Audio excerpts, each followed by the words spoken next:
ठीक है। महात्मा गांधी का सबसे प्यारा भजन होता है, क्या भजन है भाई, जानते हैं आप लोग? नहीं जानते हैं? जानते हैं, गुनगुना देते हैं, क्योंकि महात्मा गांधी का चैप्टर है। लेसन नंबर 1 क्वेश्चन नंबर 4, इससे पहले क्वेश्चन नंबर 3 को डाल चुके हैं, ठीक है। तो रघुपति राघव आज सुनिए, देखिए बहुत ही प्यारा भजन है।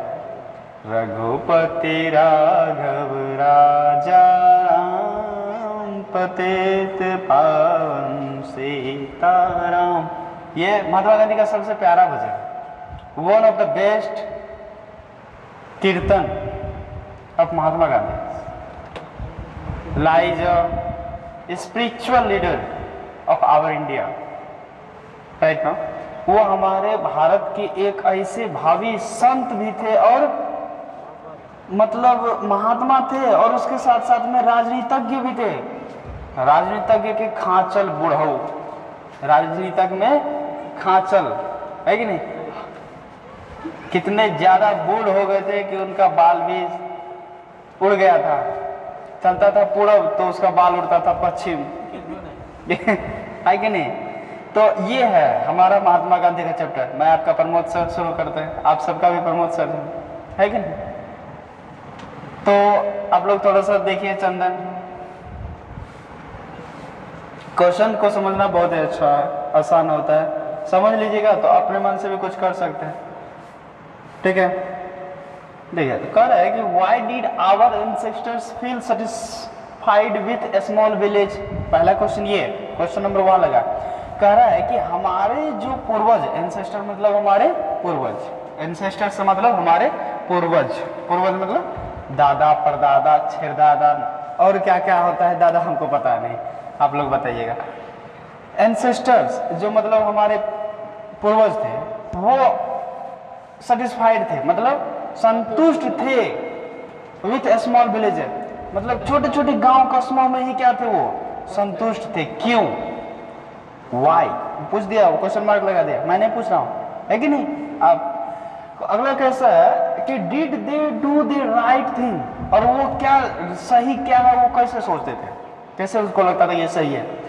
अब अगला ये क्वेश्चन देखिए, यहाँ से एक तो क्वेश्चन यहाँ उठा दिया, फिर यहाँ से question, will it be wise today to follow our ancestor in this connection, मतलब आज जो हम यदि इनोसेंट पूरा निर्दोष रूप से यदि कहीं रह सकते हैं, चल सकते हैं, उसके लिए हमको क्या करना पड़ेगा कि हमारे जो पूर्वजों के द्वारा जो भी छोड़े गए कुछ अवशेष हैं, उनके द्वारा जो बताए गए रास्ते हैं, यदि उन पे चलेंगे तो वो क्या हो सकता है, सही के जा सकते। कैसे कैसे है ना, कंडीशन गिव योर व्यू, आप अपना व्यू दीजिए, आप अपना राय दीजिए, विचार दीजिए, मशवरा दीजिए कि हमारे पूर्वज के रास्तों पे चलकर कैसे आप सही दिशा में जा सकते हैं, राइट। क्वेश्चन समझ में आ गई, समझ में आ गया तो चलिए आंसर की ओर बढ़ते हैं। कह रहा है कि इट्स मतलब यह, it's true that our ancestors feel satisfaction in small village, क्या मतलब ये सत्य है और ये सही भी है कि हमारे जो पूर्वज थे वह गांव कस्बों छोटे छोटे झुग्गी में भी क्या हो जाते थे, वो संतुष्ट हो जाते, लगता था कितना राजा महाराजा है कि नहीं, छोटका छोटका झुग्गी में भी खुश। आज तो लोगों के पास बड़ा बड़ा बिल्डिंग भी है फिर भी संतुष्ट नहीं है, क्यों नहीं है पता नहीं, है कि नहीं भाई। अब हमारे जो पूर्वज थे वो छोटका झुग्गी में भी रह जाते थे फिर भी वो क्या थे, वो संतुष्ट थे। इट्स ट्रू, ये सत्य है। अब they did so as life in large towns and cities were full of border, और यह जो उस टाइम में जो थे बड़े बड़े सिटीज को, बड़े बड़े शहर को, बाजार को क्या करते थे, वो बॉर्डर मतलब क्या करते थे, अवॉइड करते थे। क्या करते थे, अवॉइड मतलब मना करते थे, ठीक है। दे मतलब they them cities were nothing but trap, मतलब वो जहां भी देखते कि अब ये ऐसे होने वाला है तो वहां से क्या करते, वो ट्रैप मतलब वहां से थोड़ा सा क्या हो जाते थे, साइड हो जाते थे। सपोज दैट हमारे यहाँ जो भी मनीषी आए हैं, मतलब हम लोग जो आए हैं, तो हम लोग पहले यहाँ से नहीं कहा जा सकता कि यहाँ पर ट्रू रहे होंगे, तब वाई हम लोग कहीं दूसरे प्रांत से क्या किए तो पलायन कर गए, पलायन करके हम लोग क्या हुए, आए हो। ऐसा नहीं है मेरा जो पूरा का पूर्वज था यहीं पे रहा, ठीक है। वो कहीं से दूसरे शहर इलाकों से आए हैं। अफगान एशिया से सुनने में आता है कि वो लोग भाग करके आए हैं, ठीक है ना। तो ऐसा कर रहा है कि आगे कर रहा है कुड नॉट हैप्पी देयर, और वो इस तरह से खुश नहीं। They thought that a number of thieves, chief and prostitute were there to rob and cheat and innocent. वह ऐसा नहीं करते थे कि मतलब किसी का क्या करते, कोई चीज चीट कर लिए, कोई चीज चुरा लिए और अपने आप को इनोसेंट, निर्दोष, है कि नहीं। आजकल का युक्ति है चोर बोले जोर से, है कि नहीं। तो यह युक्ति नहीं था उस टाइम में। जो गलती करता हुआ क्या करता था, सीधे सीधे स्वीकार करता था कि देखो हमसे ये गलती हो गया, अब जो तुमको करना है वो करो, ठीक है। अभी का नहीं था, इसलिए कह रहा है कि दे आर इनोसेंट। अगला क्वेश्चन है, अगला देखिए। आई थिंक, मैं ऐसा सोचता हूं, I think our ancestors were right in their opinion as they maintained their ancient civilization. मतलब वो क्या करते थे कि अपने जो पूर्वज के द्वारा जो भी दिए गए मतलब थिंग्स थे, विचार थे, ओपिनियन मतलब राय, मेंटेन करते थे। मेंटेन मतलब उसको निर्वाह करते थे। मेंटेन मतलब मान लीजिए कि 4 भाई है, उसमें 8 रोटी दे दिया, तो वो 8 रोटी में 4 भाई क्या कर लेता था, मेंटेन कर लेता था। अब जो कम खाने वाला कम खा लिया और उससे जो ज्यादा खाता वो भी कम खाकर क्या हो गया, मेंटेन कर लिया।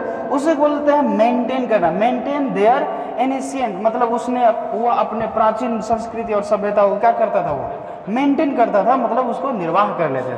अब कह रहा है yes even today it would be wise to follow our ancestors for क्या है रे, प्रोटेक्टिंग आवर एनिशिएंट सिविलाइजेशन।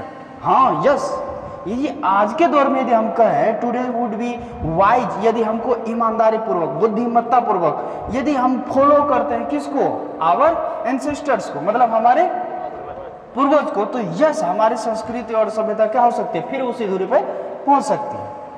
आज का यदि हम कहेंगे कि यदि महात्मा गांधी ने ऐसा स्टेटमेंट को क्यों लिखा, तो आप देख सकते हैं कि पहले हमारे यहाँ जींस पैंट का प्रचलन नहीं था। चलो जींस पैंट का प्रचलन हो गया तो ठीक है, अब उसमें जगह जगह पे कटा हुआ पहना रहा है। ये क्या है, पैसा लगा रहे हैं कटा हुआ पहनने के लिए। अब ये तो हो गई बात यहाँ तक कि नहीं, लड़कियां सब भी लड़कों से कहा कम है, लड़कियां भी फटा जीन्स पहनते, फटा कपड़ा यहाँ से पहन दिया। अब ये कहिए ये कहाँ का सिविलाइजेशन है? भारत की संस्कृति और सभ्यता ये हमें नहीं सिखाती है।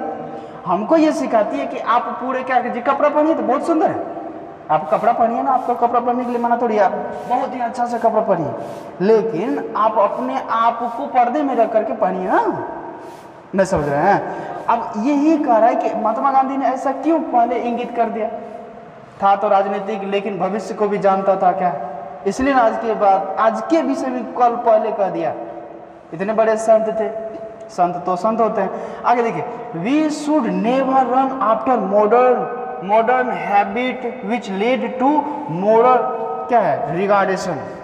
अभी का जो वर्तमान परिदृश्य और घटनाओं के पीछे यदि हम दौड़ेंगे नहीं मतलब विथ नोवर आफ्टर मॉडर्न, मतलब हमको जो है क्या करना चाहिए, अभी का जो वर्तमान परिदृश्य की ओर नहीं दौड़ना चाहिए, हमको थोड़ा संभल जाना चाहिए, रुक जाना चाहिए, है कि नहीं। पैसा भी दे रहे हैं और फटा पुराना कपड़ा भी ले रहे हैं, ऐसा नहीं करना चाहिए। Be habit which lead us to modern degradation, और ये हमको क्या करता है, रिगार्ड करता है, क्या करता है, रिगार्ड करता है, ठीक है। We must follow the path which is not divide of soul, और यह जो है, यह पथ जो है वी मस्ट फॉलो मतलब हमें क्या करना चाहिए, बहुत ही ज्यादा अनुसरण करना चाहिए। Follow the path which is not divide, और यह ऐसा रास्ता है जो मतलब नॉट डिवाइड ऑफ सोल, यह हमारी आत्मा को कभी भी, यहाँ सोल का आत्मा लिख भी दिया, सोल मतलब आत्मा, है कि नहीं,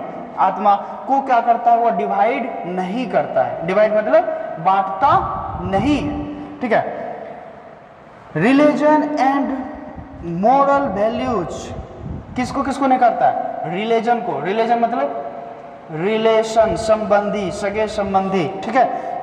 और मोरल वैल्यू, और उसकी जो वास्तविकता है, महक समझते हैं ना, महक जो उसकी मतलब बड़ाई है, समझ गए?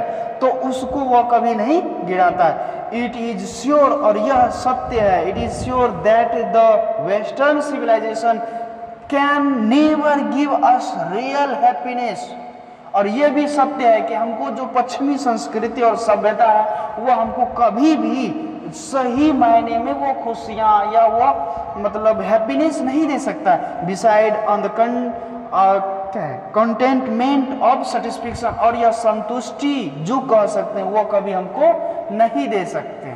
आज के ज़माने में देख लीजिए, बड़ा बड़ा घर भी बना है, बहुत ज़्यादा रुपया पैसा भी है, फिर भी लोग क्या है, असंतुष्ट हैं, परेशान है, मेंटलिटी परेशान। तो वह उसकी परेशानी कैसे दूर हो सकती है? तो वह यदि हम अपने जो पूर्वज एंसेस्टर्स के जो बताए गए रास्तों पे यदि थोड़ा सा चले तो क्या हो सकते हैं, हम संतुष्ट हो सकते हैं, है कि नहीं? फिर वही अमन चैन से सो सकते हैं, खा सकते हैं, इसमें कोई दुख की बात नहीं।